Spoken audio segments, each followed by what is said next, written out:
Welcome to Eric Gaming. These are my next few hours in the game of Valheim. It was the following in-game day, and in real life, since Niteowl and I battled the two demon deers from hell. In the last video, I made a couple of sacrifices up the hill, and accidentally summoned two Eikthyr? I don't know how to pronounce it. Well, I summoned two of them, and unknowingly led them back to our shire, killing us repeatedly until we finally took them both out. It was needless to say, a rough start. But this day was a peaceful day. Quiet enough I was able to work on the base, fortifying it and making it more functional, while at the same time leaving warm and cozy overtones. There were still parts of the base that were not considered sheltered, though I couldn't figure out why. There was something I was missing. I gave up after a while because the portion I used was mostly sheltered, and I was confident I would resolve the problem down the road. I wanted to discover more areas of the map and to venture out beyond the familiar territory of the Shire. The bow I brought had barely been used since crafted, and the hike south was a perfect opportunity to break it in. It might be hard to tell on the screen, but I spotted a boar in front of the rock formation and sincerely tried my best to actually hit it. The boar was elusive, but I got it. I noticed a skull and a set of bones laying in the grass beneath the rocks. Holding and examining these skeletal remains, a window popped out, unlocking material and crafting items. Picking up the items for the first time will unlock recipes associated to that item. This is how the tech tree works. Got it. Niteowl and I began to share everything we found. I continued south into the unknown. It wasn't long before I ran into a new type of enemy.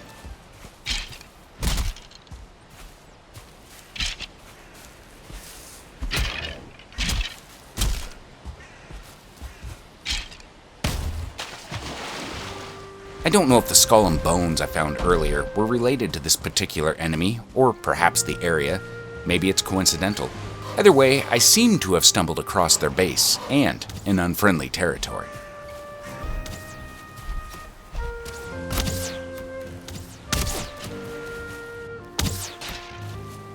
Curiosity set in, and I decided to take a peek inside. After that last death, I didn't want to make that long trek back again, so my intention was not to engage any enemies, but just to see what it was like inside. No. It's a very narrow fighting area, and I didn't want to chance it. Let's wait for Niteowl before I go balls deep. Wrong word. While I was working at the beach house, the informational crow flew down and told me enemies will lay siege to our camp from time to time. I will need to either fight them off or rely on base defenses to keep them at bay. Well, I didn't see anything. Nothing obvious, at least. I thought I had better go down and get a closer look. Still nothing. Air attacks? No. Well, I'm not sure what the crow was warning me about, so... Shit. Hold on, man. I'm on my way. I got into the view of the Shire and saw Niteowl fighting several grey dwarves. It looked like he was holding it down all right. I helped mop up what was left. Whatever creature was in front of me was the focus of my attacks. I made short work of the two little guys, while Niteowl was on a one-on-one session with the big guy. Both of us teaming up on the leader, he didn't stand a chance. That was an unexpected event. Niteowl had been battling for several minutes before I had arrived. I wonder how often this was going to happen, and how the game decided which enemy would invade the base. Will it always be the same type of attacker, or will it change as we advance in the game? Perhaps they'll be decided by biome. I have no clue. We went back to our respective bases and prepared for the next day. We were going out to tackle a burial chamber Niteowl found south of the Shire. The sun rose and we headed off with our new leather capes. Niteowl had already set up a camp, but it was far from complete and lacked essentials such as a functional workbench and beds. I can only speak for myself, but my brain was focused on that tomb. Neither of us had created beds at the base. This was my first time truly exploring the inside of the tombs, and my first observation brought me flashbacks of Skyrim, just darker and somehow even more generic. dimly lit stone chambers and narrow paths leading to rooms full of enemies, and behind them, precious loot. I don't know what we were fighting over exactly. What were these guys guarding? What are we fighting for? It didn't take too long for us both to die and realize we effed up. We didn't place beds outside. It was a long trek back, but we made it. The tombs were full of skeleton fighters. They just seemed to keep coming.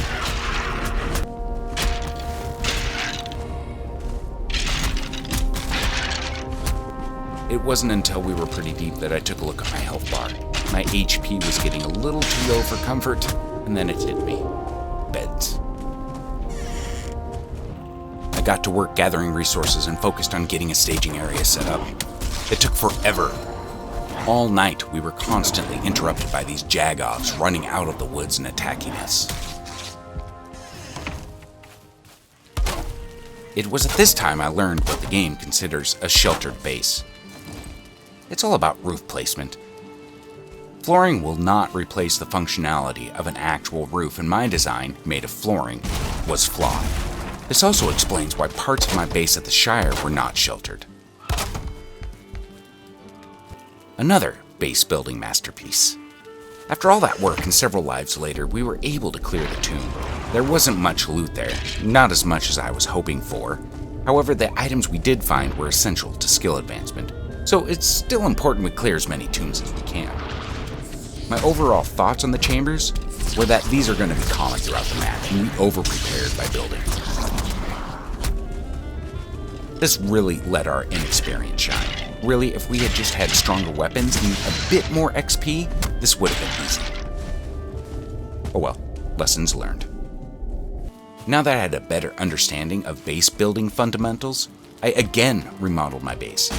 The flooring I originally used as a roof was no good and had to go.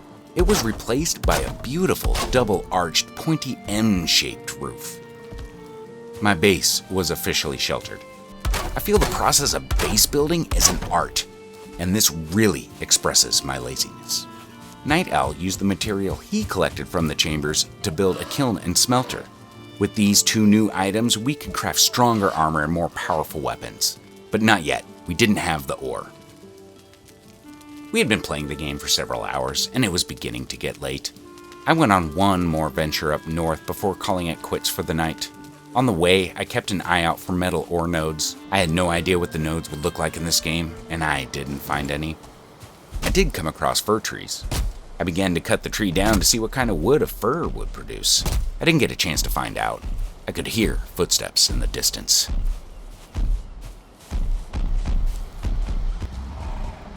It was a troll.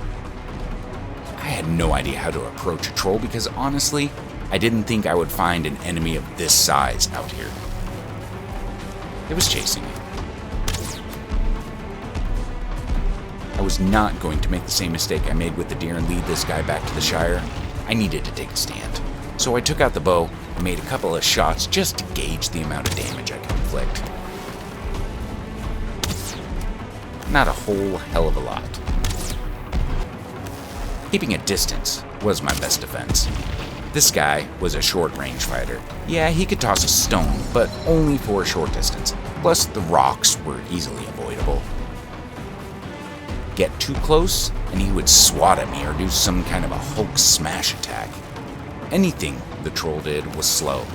Keep a distance, fire, and repeat. It took me a couple of minutes, but the troll wasn't that difficult.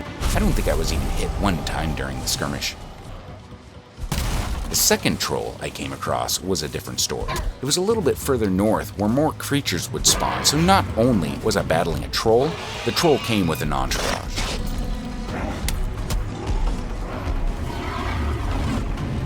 I hadn't battled so many creatures at once and was confused by the order of operation on who to kill first.